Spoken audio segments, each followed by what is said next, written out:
Welcome to all devotees. We continue Srimad Bhagavatam, Canto 2nd, Chapter 9. Answers by citing the Lord's version. And we try to understand Shlok Kramanka 3. In this shloka, we try to understand I am the servant of the Lord, the true identity beyond I and mine. Shlok Om Namo Bhagavate Vasudevaya. Om Namo Bhagavate Vasudevaya. Om Namo Bhagavate Vasudevaya. Om Namo Bhagavate Vasudevaya. Om Namo Bhagavate Vasudevaya. Om Namo Bhagavate Vasudevaya. Narayanam Namaskritya Naram Chaiva Narottamam Devim Saraswatim Vyasam Tatajayam Udiret Nashtaprayeshu Bhadreshu Nityam Bhagavata Sevaya Bhagavati Uttama Shloke Bhakti Bhavati Naistiki. Hare Krishna. Yari Vav Mahimna Sve Yarhi Vav Mahimna Sve Parasmina Kala Mayayo Parasmina Kalamayayoho Rameta Kata Sammoha Rameta Gata Sammoha Ekta Udaste Tada Ubhayam Taktva Udahate Tada Ubhayam Yari Vava Mahimni Sve Yarhi Vav Mahimni Sve Parasmina Kala Malayo Parasmina Kalamayayoho Rameta Kata Sammoha Rameta Gata Sammoha Ekta Udaste Tada Ubhayam Tyaktva Udahate Tato Ubhayam Yari Vava Mahimni Sve Yarhi Vava Mahimni Sve Parasmina Kala Malayo Mayayo Parasmina Kalamayayoho Ramena Kata Sammoha Tektva Rameta Gata Sammoha Tyaktva Udaste Tata Ubhayam Udaste Tada Ubhayam Yarhi Vava Mahimni Sve Parasmina Kalamayayo Rameta Gata Sammoha Tyaktva Udaste Tada Ubhayam. Translation and purport by the Srila Prabhupada, Jagadguru Srila Prabhupada ki jai.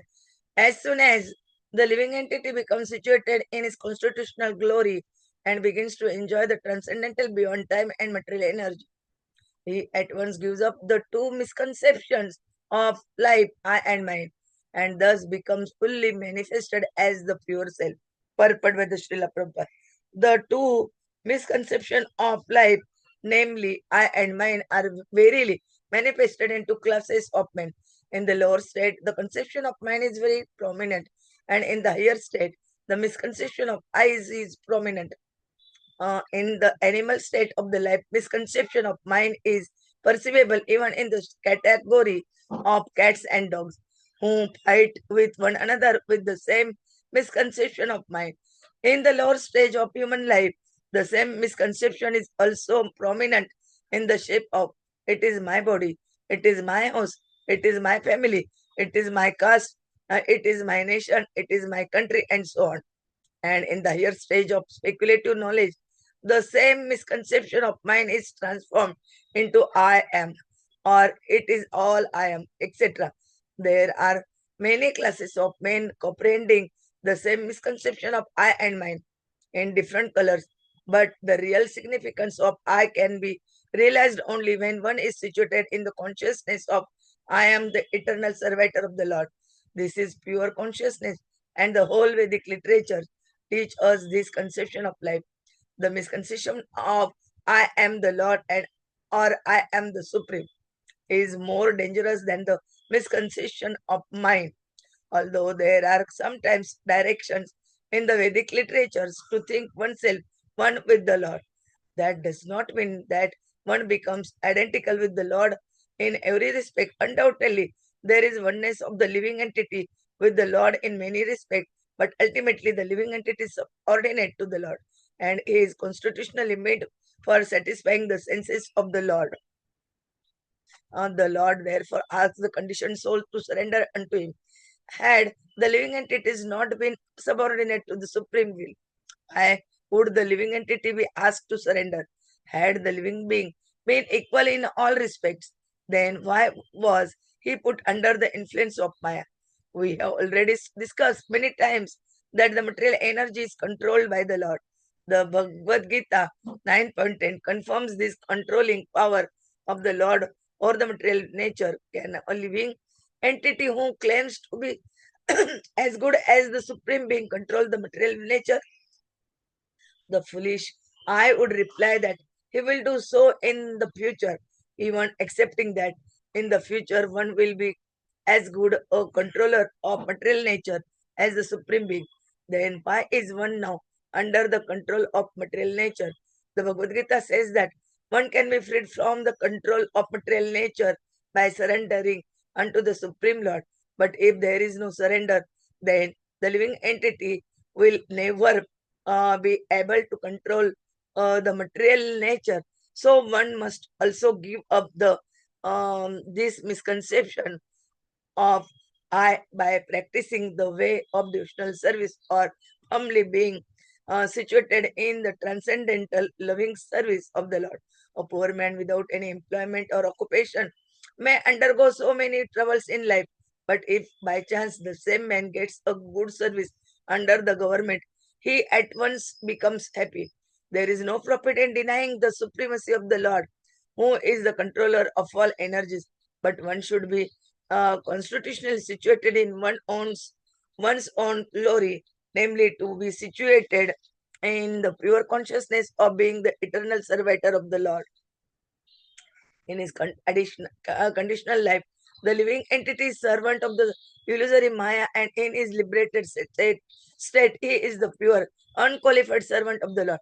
To become untinged by the modes of material nature is the qualification for entering into the service of the Lord.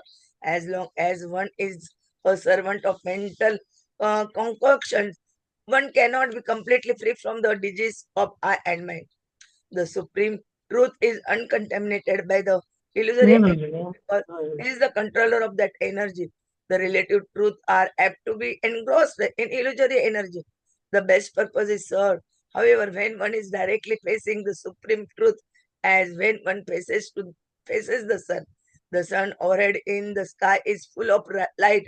But when the sun is not in the visible sky, all is in darkness. Similarly, when one is face to face with the Supreme Lord, he is freed from all illusions, and one who is not so is in the darkness of illusory Maya. The 14.26 confirms this as follows. Mam cha अव्यभिचारेण भक्ति योगेन सेवते सगुणान् समितिते एनान् ब्रह्मभूत भूताय kalpate. So the science of Bhakti Yoga, of worship the Lord, glorifying the Lord, hearing the Srimad Bhagavatam from the right sources, not from the professional man, but from a person who is Bhagavatam in life and being always in the association of pure devotees, should be adopted in earnestness. One should not be misled by misconception of I and mine. The karmis are fond of the conception of mine, and the gyanis are fond of the conception of I, and both of them are unqualified to be free from the bondage of the illusory energy. Srimad Bhagavatam and primarily the Bhagavad Gita are both meant for delivering a person from the misconception of I and mine, and Srila Vyasdeva transcribed them for the deliverance of the fallen soul. The living entity has to be situated in the transcendental position where there is no more influence of time nor of the material energy. In conditioned life, the living entity is subjected to the influence of time in the dream of past, present, and future. The mental speculator tries to conquer the influence of time by future speculations of becoming Vasudev or the Supreme Lord himself by means of culturing knowledge and conquering over ego. But the process is not perfect. The perfect process is to accept Lord Vasudev as the supreme in everything. And the best perfection in culturing knowledge is to surrender unto him because he is the source of everything. Only in that conception can one get rid of the misconception of I and mine. Both Bhagavad Gita and the Srimad Bhagavatam confirm it. Srila Vyasdeva has specifically contributed to the illusion living entities, the science of God, and the process of Bhakti Yoga in his great literature, Srimad Bhagavatam. and the conditioned soul should fully take advantage of this great science.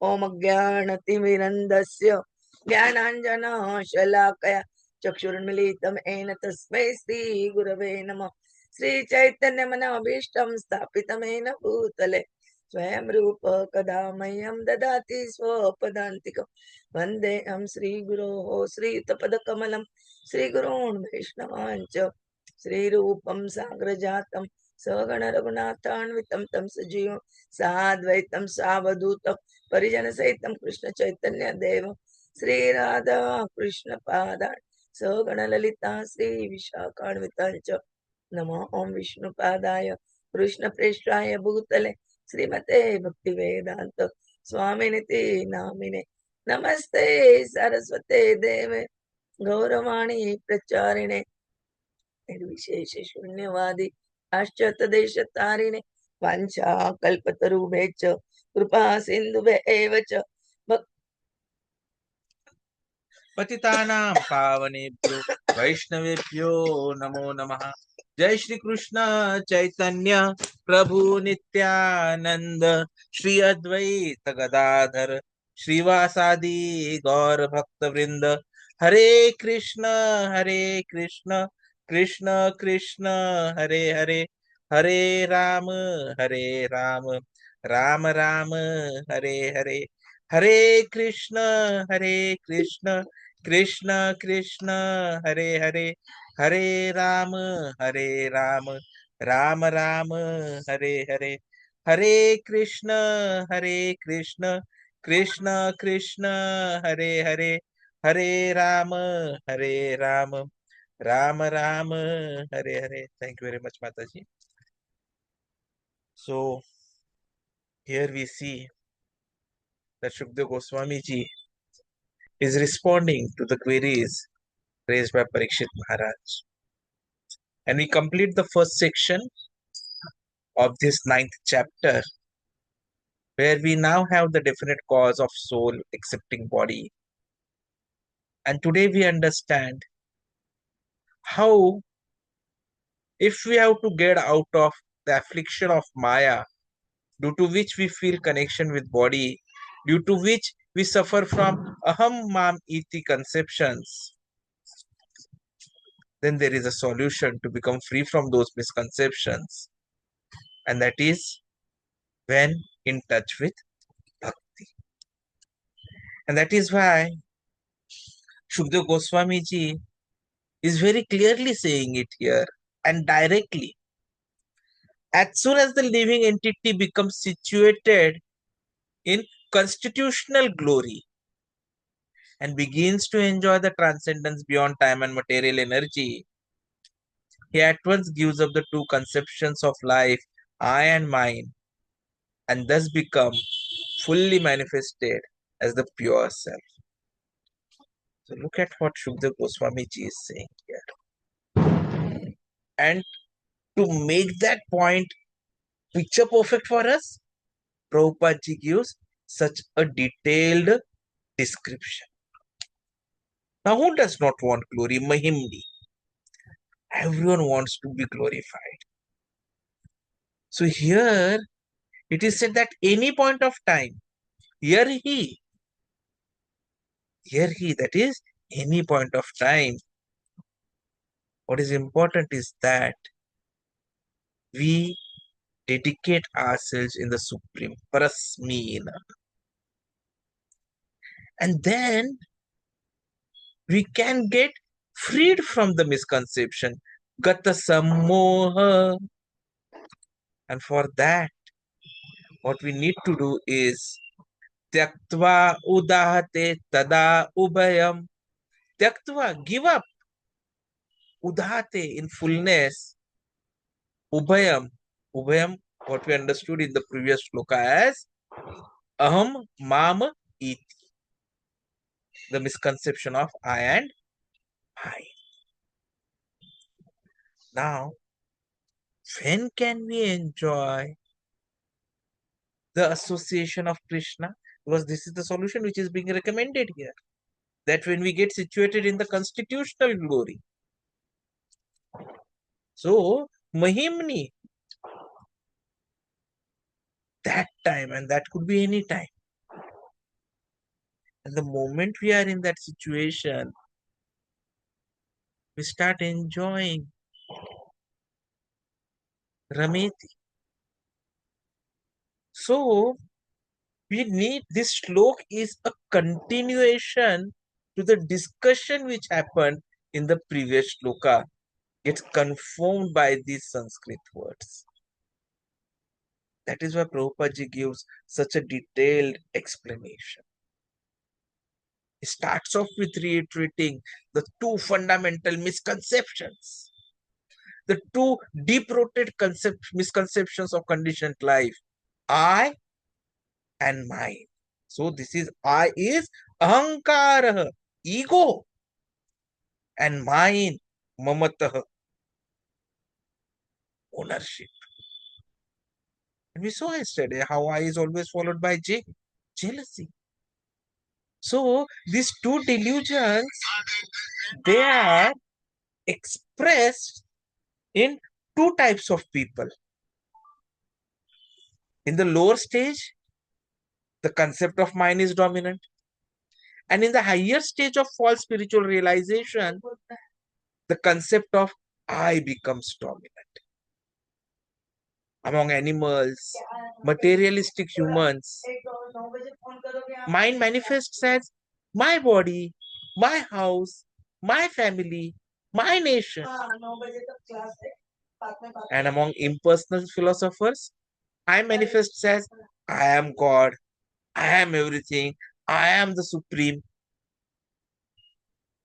So both are equally false because they ignore the real identity of the soul as eternal servant of the Lord. We saw even yesterday the real I, the eternal servitor of Kṛṣṇa. Prabhupada ji reiterates it today. The true significance of I is realized only when one understands I am the eternal servant of Kṛṣṇa. This is pure consciousness. And this is the message of the entire Vedic literature.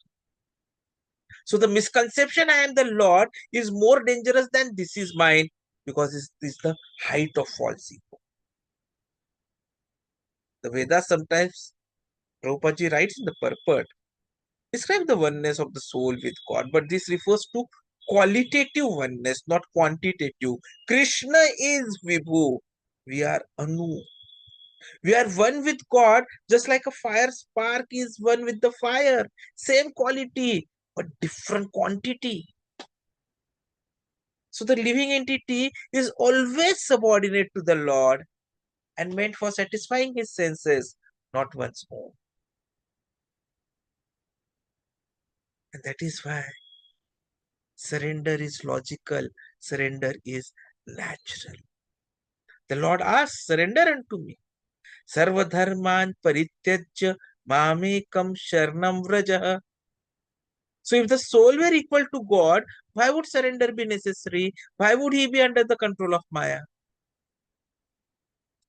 In Bhagavad Gita, 10th shloka of 9th chapter, Kṛṣṇa confirms material nature works under my direction.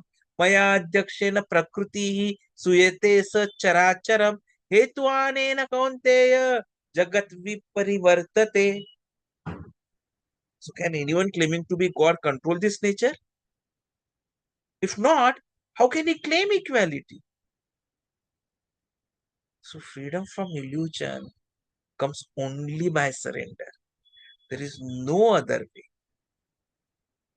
One must therefore give up the false I through devotional service.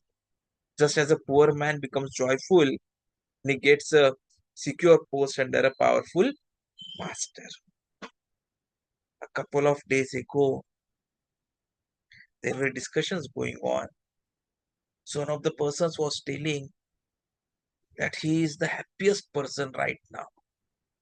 So I was eager. I was just trying to understand why. And he said, I was laid off 3 months ago. I had no job. I was worried what would happen. But today, I joined another company. The salary is lower, But now I am going to start getting secure income, a secure position, and this company is very, very stable. So this joy is material, but it shows that we feel comfort when we are under someone who is stable, who is powerful,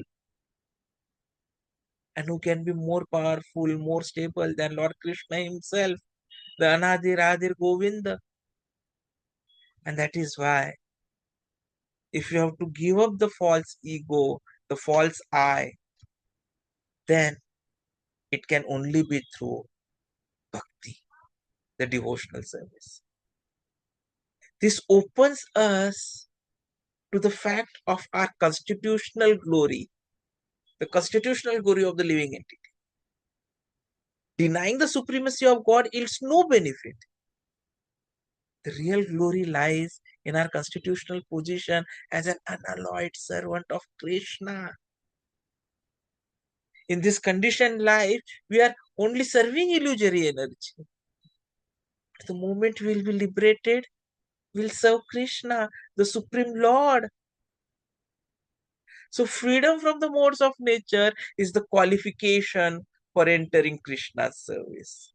And as long as one is a servant of mental concoction, he remains diseased by I and mine.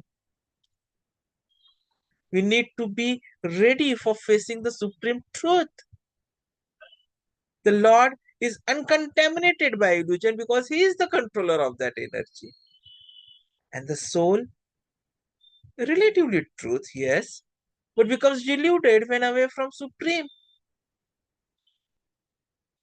Suppose this electrical supply all of a sudden stops, there would be darkness out here. So what is darkness? Darkness is the absence of light. So if the light is not visible, the sun is not visible, there is darkness. So when we are away from Supreme, we are in that darkness of ignorance. But the moment we face the Supreme Lord, all darkness disappears. Krishna explains this in the 26th shloka of 14th chapter, that one who engages in full devotional service without deviation transcends the modes of nature and attains the Brahman platform. Mam chayavya vipacharena bhakti yogena sevate sagunan samatiti etan brahma bhuyaya kalpate. So the bhakti yoga, that is hearing, chanting, serving the Lord, is the process to awaken real vision. Bhakti is the science of liberation. The karmis, they are attached to mind, the jnanis, they are attached to I, and so both remain bound by illusion. Srimad Bhagavatam, Bhagavad Gita are the two medicines which are prescribed by Sri Vyasdev to cure these two diseases. So when one adopts Bhakti Yoga, hearing from genuine devotees, glorifying the Lord, living in pure association, we become freed from the dual misconceptions. Another aspect which is spoken about in this shloka is transcendence beyond time and material energy. Now, pure soul, practically for all purposes, is spiritual, beyond time and material influence. It is eternal. But the moment it becomes conditioned, the moment it comes in conditioned life, the jiva starts dreaming of the past, present, and future and gets bound by karma. Mental speculators think they can conquer time or become God by knowledge. But this is futile. The only perfect process is to accept Lord Vasudev as the supreme and surrender to him, who is the source of everything. And only in that one conception can we be freed from the disease of I and mine. So true knowledge is identity with individuality. Real knowledge means understanding simultaneous oneness and difference. Achintya bheda bhed tattva. Krishna is both one with and distinct from his energies, and the soul shares this nature. In Bhagavad Gita, 5th chapter, 16 and 17 shloka, Krishna gives illustrations about it. In the darkness of ignorance, we see everything as one. In the sunlight of spiritual knowledge, we pursue real individuality. Dhryanena tu tadjnanam yesham nashitamatmana tesham adityavadjnanam prakashayati tatparam tadbuddhaya tadatmana tatnishta tatparayana gachanti punaravrittim dhrananidhit kalmasha.